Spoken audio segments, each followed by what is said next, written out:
It's a meat lover's dream on Food Culture today as we get schooled on all different types of steak and our chefs show us the right ways to turn out a juicy, succulent piece of meat.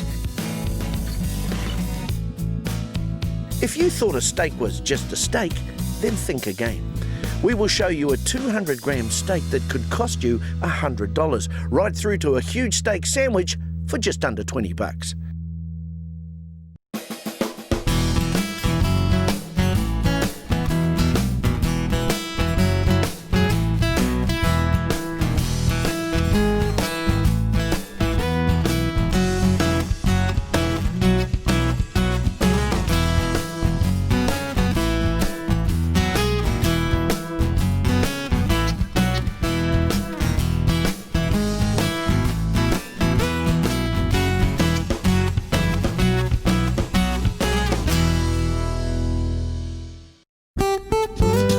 I'm a typical Kiwi, meat and 3 veg, and I've got a little lifestyle block out here in West Auckland. I run I would say a herd of cows, 3. And I know a bit about beef, okay? I know that you don't want to stress your animals. I know that home-killed meat can be some of the nicest meat that you'll ever eat. But what else do I need to know about producing good beef to eat? I mean, I've heard that the Japanese give their cows beer and they give them massages. Well, that won't be happening at my place. But is it the grass? Is it the type of breed? I don't know. Maybe I need to talk to some experts. Well, here we are at Neat Meat in Auckland talking about one of my favourite subjects, a good steak. Talking to Simon. G'day, Simon. How are you, mate? Good. Nice to meet you. Hey, good to be here, bro. I'm like a kid in a candy store. I love meat. The cut, though, okay, like I'm familiar with my meats. You know, your sirloin, your rump, your fillet cuts and all the rest of it. But I hear there can be some variation through that piece of meat. Yeah, I mean, look, you know, if you look at the loin of a cattle beast, for example, it goes from the chuck through the Scotch fillet, through the sirloin and the rump. It's almost continuous. So at one end it's not that good, at the other end it can be pretty inferior as well. In the middle is where the choice cuts are. So, you know, you got your Scotch fillet and then it becomes your sirloin, you know, and then it becomes your rump, all continue. So at certain points it's going to change in configuration. And at one end is going to be slightly better than the other end, you know. The rump end of the sirloin is not going to be as good as the Scotch fillet end of the sirloin. Gotcha. So, you know, do people have that choice when they're buying meat? Probably not. You know, can people ask the question? Absolutely. Yeah. And we do get that now. When you start telling people about it, they certainly ask for the pieces of meat that they want. So and it makes sense. It makes perfect sense. So if you're on the border between what would it be, a fillet and a sirloin? Well, I say a Scotch fillet and a sirloin. Yeah. That's I mean, at that point, you're going to get the sirloin and a Scotch or a mix between. Yeah. You know, so it changes in configuration, but it just doesn't have a line and then becomes another meat. Whereas at the other end, you've got a bit of sinew in it, where it becomes the rump. So you do really want the other end. It's the same with the rump. It's a funny shape at the face of the rump. It's a bit rough, but at the other end of the rump, it's a nice piece of meat. A rump's a working muscle, so really you do need to age it minimum of 3 weeks. Do you know it's aged 3 weeks? And these are the sort of things that you know help when buying the best steak.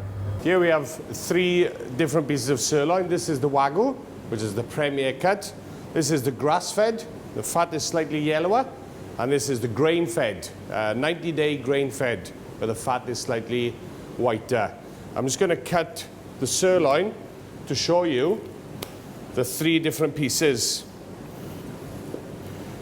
Here we have the Scotch end, which has got a lovely marble and a nice fat cover.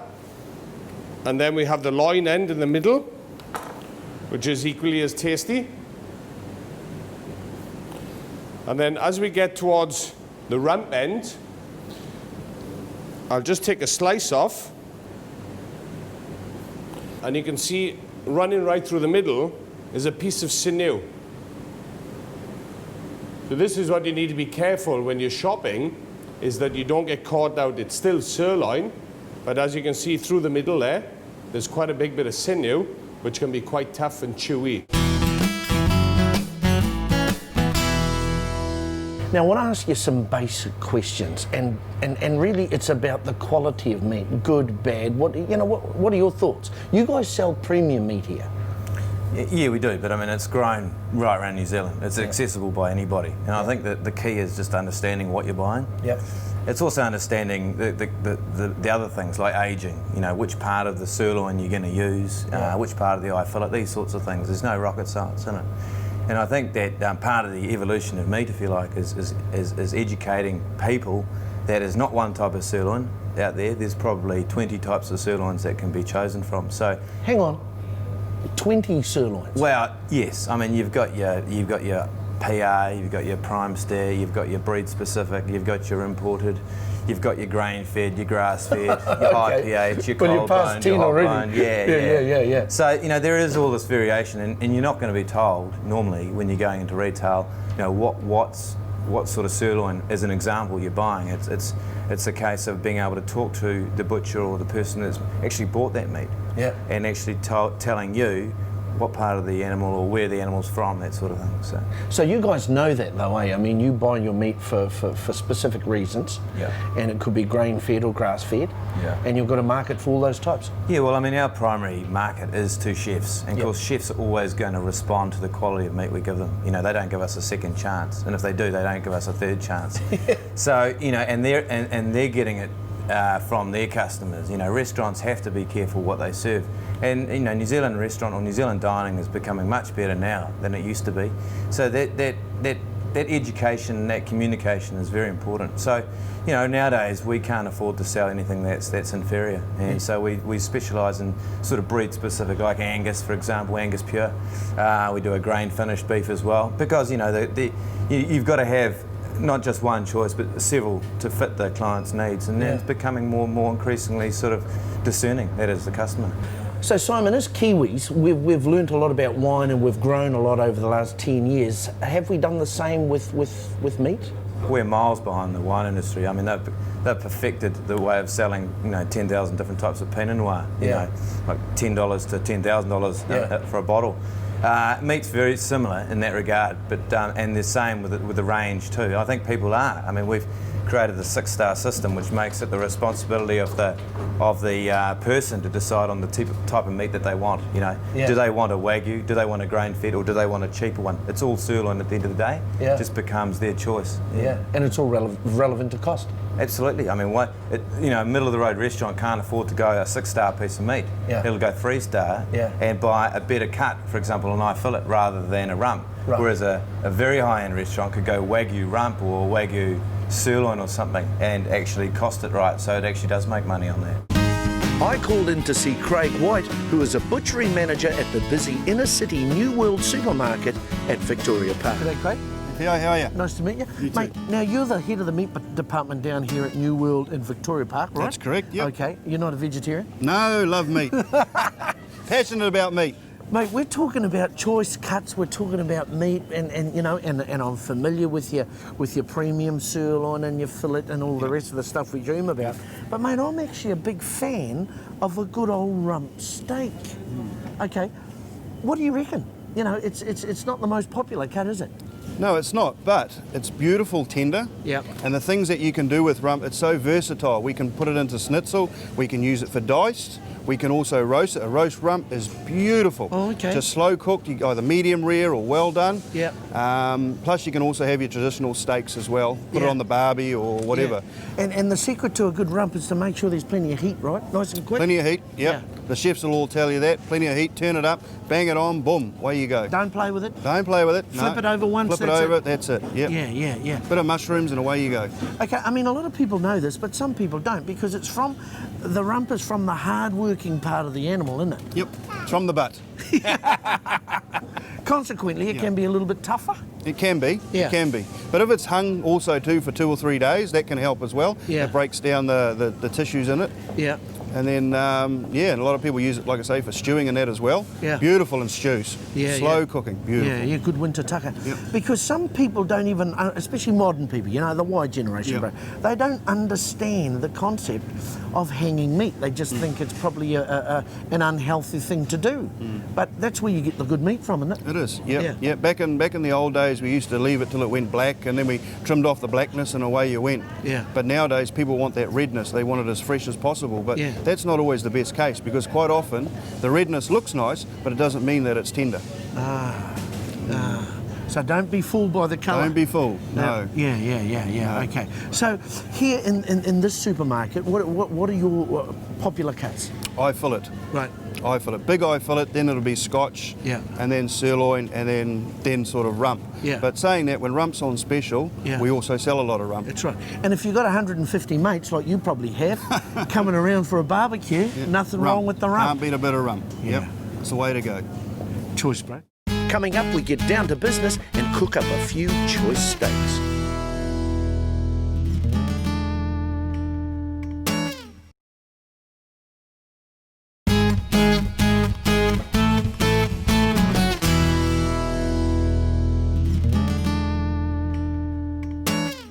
Well, I'm with Steve. G'day, Steve. G'day. Here at Neat Meat.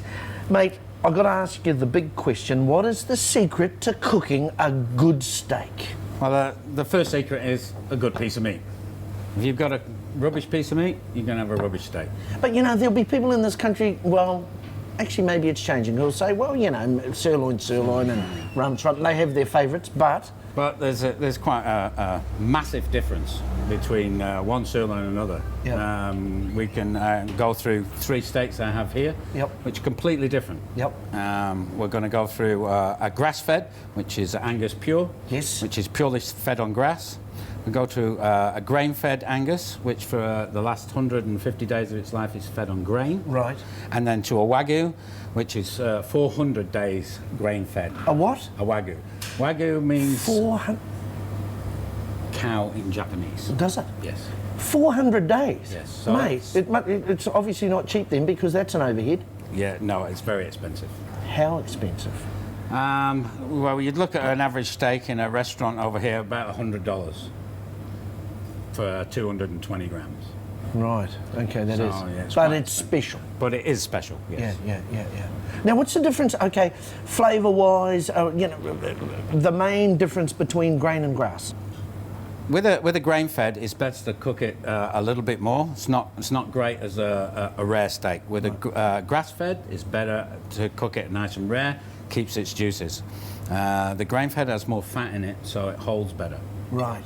And the wagyu is just completely Another world. another world. Yes. Okay. Yep.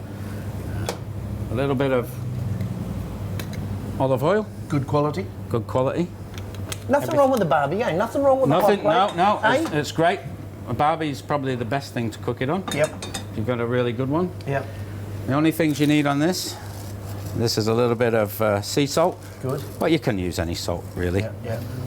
And a little bit of black pepper. See, I'm in heaven already, mate. It doesn't need anything more than that. What are the common things that people do wrong when they're cooking a steak? People play with them, eh? They play with them and they poach them. They don't poach them. have the fat hot enough. First thing you do, just turn it over, seal. Because what you're doing now is you're sealing in all the juices. Yeah. Okay. Now next we're going to put in this wagyu. As you can see, again, nice hot pan. Again, sealing it. And then turn it over and let it cook. How has the quality of meat evolved over the last, say, 10, 15 years? We've always had good meat here? No, we haven't. Oh, had good okay. meat. We've had patchy meat, but you could order 100 kilos of sirloin and there'd be no consistency within that 100 kilos. No. So you might get 60 kilos were really good, 20 kilos okay, and the other 20 would be rubbish. Not good. But with the way we're doing with the farms now, with the growers, with the breed Pacific, you're getting a good, consistent product all the time. Yeah. So, and these boys have been the pioneers in this. Yep. And that's basically why I use them. Everybody wins. Yeah, that's quite correct. Yeah. So that's seared now, so the juices will stay in that meat. Yep. So we'll just leave those for a time. Is it true that some chefs get a little disappointed when people order steak well done? Well, yes, yeah, we do. Why? Because most of the steaks you get are grass-fed. Yes. Now, the more you cook it, the more it dries out. Yeah. So by the time you get it, it's like a piece of shoe leather.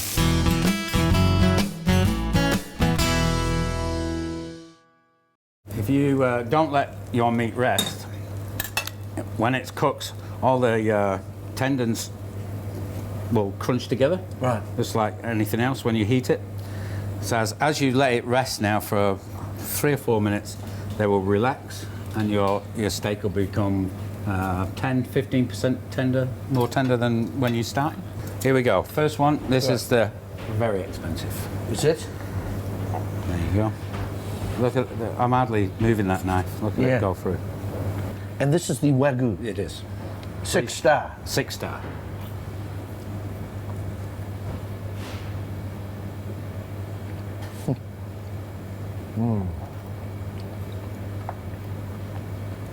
I'm just trying to describe it. I mean, I know it's meat.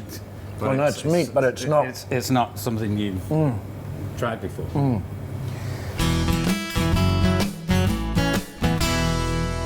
Somewhere in the middle is this one, Right. which is not. It's about a third of the price of a piece of wagyu. But you can see again, it really glides through that. See, and you've cooked it how I like it. Yeah, it's about medium. See, that's still perfect. too. Again, you get that nice flavour from the fat, which is marbled it. Mate, you don't need teeth for this. No. You can just sort of just crush it, you know? This one's grass Grass-fed, fed. Angus pure. Angus Pure. It's a good name.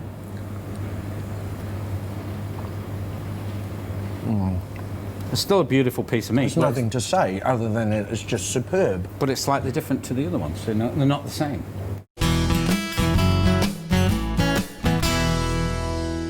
One of the points I want to get across is that, you know, blokes like me, you come into a flash restaurant. I've been around a few restaurants now, and I don't do it now, but people go, crikey, mate, look at the size of this plate and there's a little bit of meat in the middle. Yeah. Am I in the wrong headspace? No, I mean, you pay for quality. Right. I mean, and how much can you eat, and how much do you want to eat? Yeah.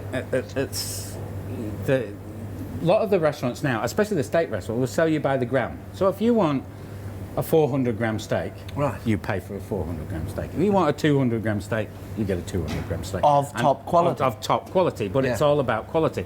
You can get a half a kilo of rubbish, Yeah. and you'll be eating it, you know, and Yeah. it'll be repeating on you for the next 3 weeks. You Yeah. know? But if you've got a nice piece of quality meat, especially with the grain-fed, you cannot eat that much of it. Yeah. Because it's so Rich. rich. Yeah. You know? And it you will need to be fill rich. you. And you need to be rich, of course.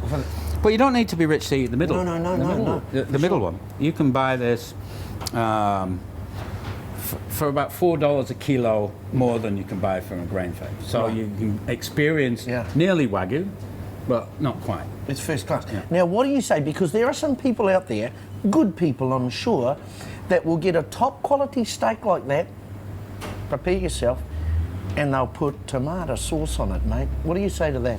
I say you can do what you want with it. As long as you cook it well and you've got a nice piece of meat, that's up to everybody's got a different choice. I like, you know, hot English mustard with mine. Not in my house, mate. Anyway, thank you, bro. That was Thank you wonderful. very much. Cheers. Cheers. Well, if you're not hungry now, you will be right after the break.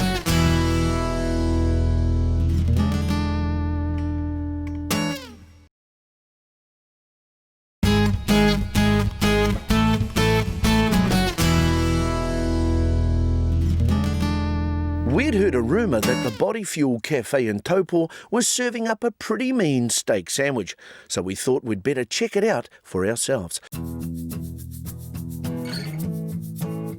They start by searing a pretty decent-sized piece of Scotch fillet on a hot plate. Once the steak has a nice sear, they flip it over and season it.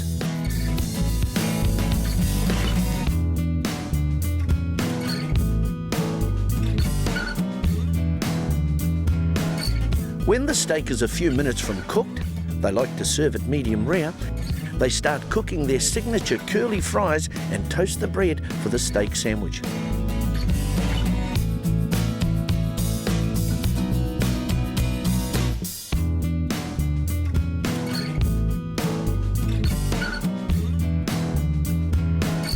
To assemble the Body Fuel steak sandwich, a decent dollop of aioli is spread onto the toasted bread and an equally generous portion of fresh salad is added.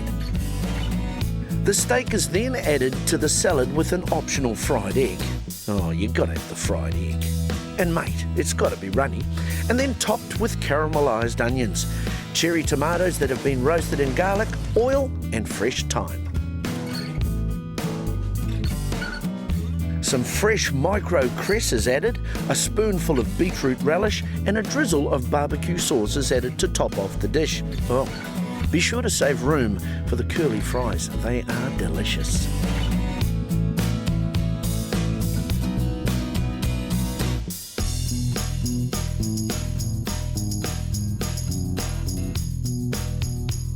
Steve, one of the owners from Body Fuel, gave us his thoughts on New Zealand food. Steve from Body Fuel Cafe in Taupo. What does New Zealand food culture mean to me? Well, New Zealanders are very conscious about what they eat. They like their food to know that food is fresh. They like to know where it's coming from. They like free range. We use free range eggs and pork and as the freshest possible produce we can get. And this is what brings people to us. We're very generous portions, and we try really hard to cater for dietary needs, gluten-free, dairy-free, low sugar, low fat, and low sodium. And we have a really good range of vegetarian foods also. So, but ultimately, food culture in this country is about freshness and about quantity, I think, as well. People like to get good value for money. My mate Marco cooks up a Ferrari piece of meat. Actually, he cooks with the speed of a Ferrari. Right, guys, look at this beautiful eye fillet now. We all know the eye fillet is the Ferrari of all meat. And because it's neat meat, it's a red Ferrari. Yeah, right, okay. First of all, we're gonna get it open. Something like this, come to this board here. Now, look at those beautiful, beautiful eye fillet. Because you're cooking with a Ferrari meat here, folks. Fantastic Angus beef, beautiful, pure, neat meat. Look at that. Done. Pan on the heat. While you're waiting, get a bit of rosemary. Rosemary goes nice with meat, yeah? Get a bit of the old chop. Yeah? Why not? I say, why not? Okay.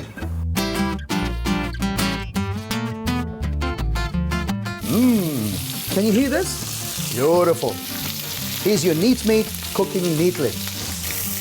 Ooh, mate, I think it's pretty ready on one side. Let's turn it over and have a look. Look at that, yeah? Yes. Look at the caramelization that's happening around the meat. That's gonna be a fantastic piece of meat, guys.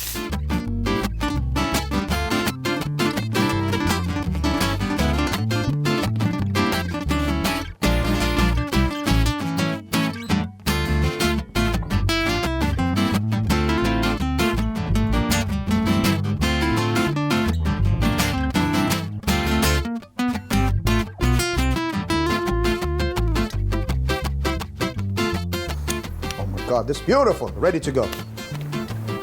We're gonna give this out just only 3 chops. 1, 2. Get a plate.